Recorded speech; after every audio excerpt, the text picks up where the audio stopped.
প্রবাসী সাংবাদিক ইলিয়াস হোসেনের লাইভ টকশোতে কথা বলেছেন দীর্ঘদিন আড়ালে থাকা বীর মুক্তিযোদ্ধা মেজর শরীফুল হক ডালিম বীর বিক্রম। তিনি শেখ মুজিবুর রহমানকে সপরিবারে খুনে জড়িত অভিযোগে অভিযুক্ত।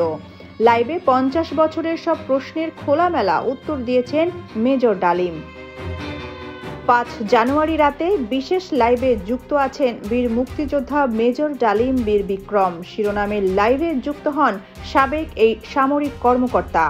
ইলিয়াসের নিজের ইউটিউব চ্যানেলে প্রচারিত টকশোটি মুহূর্তেই ভাইরাল হয় ভিউয়ের দিক দিয়ে, যা ইউটিউবের সব রেকর্ড ভেঙে ফেলেছে।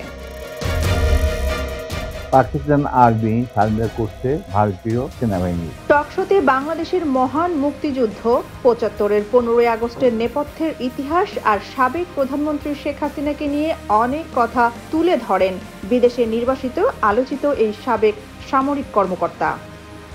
মুজিব তো মারা যায় নাই, মুজিব নিহত হয়েছে একটা সেনা অভ্যুত্থানের মাধ্যমে। 15ই আগস্ট নিয়ে ডালিম বলেন, এটা কোনো বিচ্ছিন্ন ঘটনা না, এটা সূত্রপাত হয় মুক্তিযুদ্ধ চলাকালীন অবস্থায়।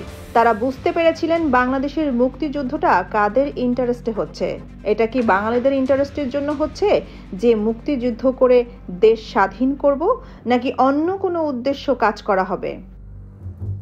এই বীর বিক্রম বলেন, যখন 7 দফাতে চুক্তি করে নজরুল ইসলাম তাজউদ্দিনকে পারমিশন দেওয়া হলো একটা প্রভিশনাল গভর্নমেন্ট গঠন করার, 7টা ক্লজ পড়ে সাইন করার পর নজরুল ইসলাম ফিট হয়ে পড়ে গিয়েছিলেন যে বাংলাদেশে ক্রমান্বয়ে ভারতের একটা কদর রাজ্য অঙ্গরাজ্যে পরিণত হয়ে যাবে।